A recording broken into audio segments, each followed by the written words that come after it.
আসসালামু আলাইকুম। আশা করি সবাই ভালো আছেন। অনেক দিন যাবত বৃষ্টি পড়তেছে। বৃষ্টি পড়তে পড়তে আজকে সকালের থেকে একটু বেশি বৃষ্টি পড়তেছে। বৃষ্টি পড়ার ফলেই যে এগুলোকে তো কোনো সময় পানি থাকে না, কিন্তু এখন একদম মানে পরিপূর্ণ পানি এসে এরকম পানি থাকে না বললেই চলে। তারপর এই যে এইগুলো তো পানি হয়ে গেছে, ভরপুর পানি গেছে সকাল থেকে বৃষ্টি পড়িয়া। এই যে ওইটাতে একটু বেশি পানি পড়ছে, বেশি পানি হয়েছে, হয়তো বা কোনো জায়গাতে পানি যাইতে আছে, যার কারণে পানি কমে গেছে। হ্যাঁ, এই যে এখান থেকে পানি যাইতে আছে, বন্ধ করে দিলে ভালো হয়, কারণ হাল চাষ করতে ভালো হবে। আর ওই দিক দিয়ে হেবার ওই বিলের উপরে ওই জায়গায় একটা হাল চাষ করতেছে। আমাদের এই দিক দিয়ে হাল চাষ শুরু হয়েছে না এখন পর্যন্ত।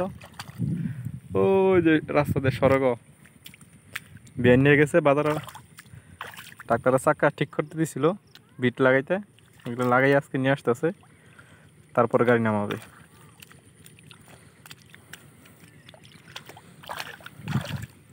কিন্তু এর আগেই যদি পানি জায়গা তাহলে হাল ভালো হবে না, যার জন্য এভাবে দিতেছি। অবশ্য এগুলোর মধ্যে ভরা পানি গেছে, পানি কিছুক্ষণ আঁকা রাখলে পানি গুঁড়ো পানি হয়ে যাবে, পানির কোনো অভাব হবে না। এগুলোতে প্রচুর পানি হয়েছে। ওই যে বিলে ঘাস কাটতেছে ওনারা, ঘাস বলতে ওই যে কচু আছে, কচুরে পানা ওইগুলো এই করতেছে। আর ধীরে ধীরে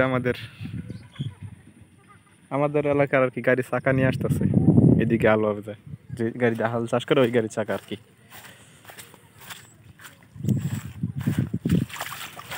পানি আসলে বৃষ্টি দেখতে কার ভালো না লাগে, বৃষ্টি দেখতে সবারই ভালো লাগে, কিন্তু আবার দুর্ভাগ্যের বিষয় হচ্ছে যে দিকে পানি একটু বেশি হয়, বন্যা কবলিত এলাকা, ওইগুলোতে পানি আসলে অভিশাপ অভিশাপ নিয়ে আসে।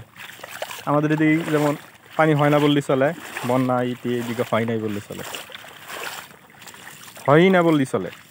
আর অন্য অন্য জায়গা বৃষ্টি বানাস হয়, মানে আপনার ওই বন্যার পানি অথবা বানের পানি আসে, ওইগুলো পানি আসলে অভিশাপের মতো কাজ করে, কাউকে একদম নিঃস্ব করে দেয়। আবার আপনার কারো বাড়িঘর একদম ফসলি জমি, মানে খাওয়ার মতো আসলে লক্ষ লক্ষ টাকার মালিক থাকলেও খাওয়ার মতো কিছু থাকে না। আসলে আপনি বাজার সদাই করতে পারবেন না, বা ঘর থেকে বের হতে পারবেন না, আপনি খাবেন কি, এর জন্য একদম নিঃস্ব করে দেয়।